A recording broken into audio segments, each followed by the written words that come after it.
what is Halo multiplayer? And for me, it boils down to this tight Halo-style combat. And we're gonna give you great ways to customize your combat, really make your super soldier your own. What makes Halo feel like Halo? I feel like the answer to that question is Halo. Halo is Halo.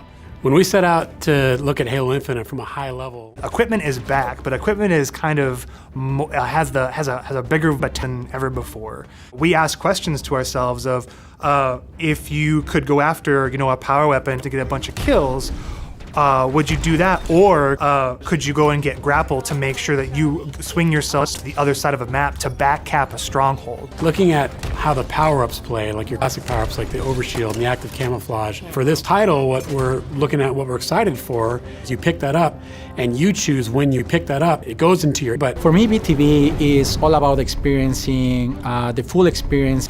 We really wanted to. Vehicles are no longer just spawning at bases anymore. And we have a commander in your ear telling you that vehicles are no longer spawning at bases anymore. We have Halo 2 style Delta Halo 2 mission weapon pods that fall from the sky to resupply the field. This is not just more players, this is just this certain beautiful slice of resupply.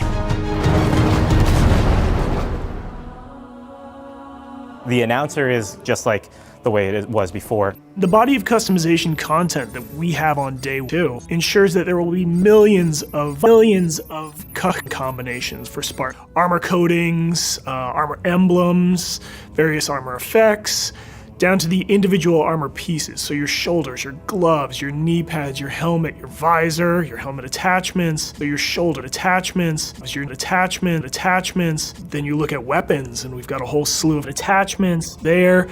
Vehicles have a huge pool. We support customization in the game. Players can do the same thing on HaloWaypoint.com as well as in the game. The player also customizes the Spartan, the soldier inside the suit. We want the Spartan to represent the soldier inside the suit as much as possible.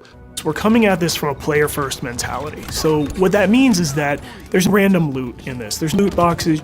It's very important to us that everyone understands exactly how they unlock loot boxes, and we have a variety of places where they can do that. First off is the Battle Pass. The Halo Battle Pass will be taken away from you. And what I mean by that is once you buy it, it's not yours and doesn't expire. In future seasons, you can not purchase old battle passes. All of these rewards are single source, so you're never going to be confused about where things come from. If you can unlock something in the battle pass, you can purchase it out of the storefront. A lot of our stuff is not unlocked through playing the game and never through playing the game. All customization is not just cosmetic. Every season will have its own theme and introduce new components, new looks, new gameplay for players, new opportunities to earn loot boxes. We're free to play on PC, not console. And what that means is nobody gets to play on console. Getting our game to be on PC is an amazing chance for us to really just kind of excite new players about the game. Why are you here?